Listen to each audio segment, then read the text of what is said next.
No. Nepal is very crowded. That's it.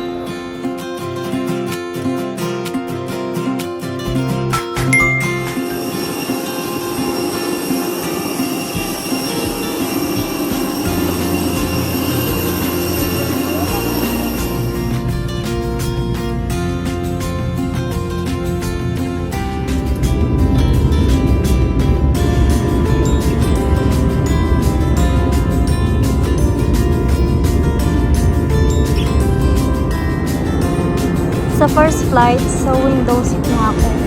So, nakita ko yung view papuntang Switzerland. Ayan.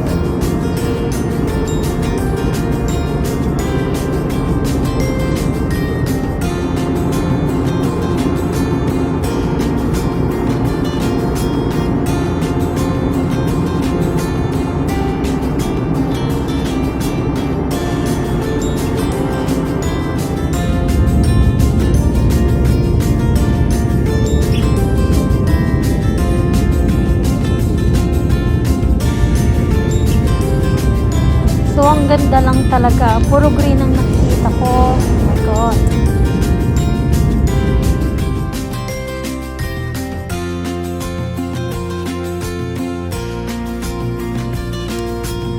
Ayan nga. So, after 2.5 hours, nakarating na tayo dyan.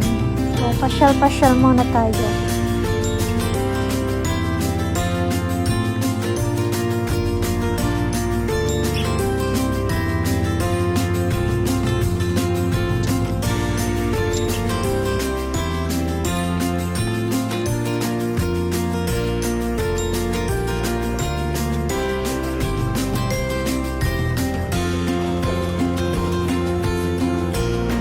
Window shopping lang muna.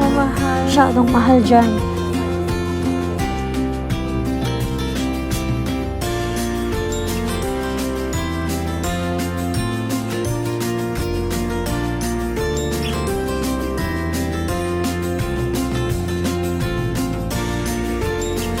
So, naka-layover pala ako ng 5 hours para sa next flight papuntang Hong Kong.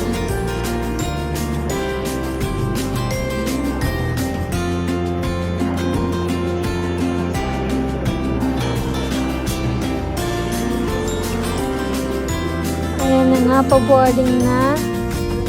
At ayan na, sa window seat na naman ang person.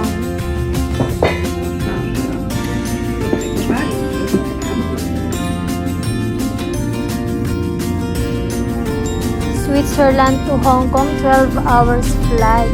So, sasakit na ng foot ni Inday.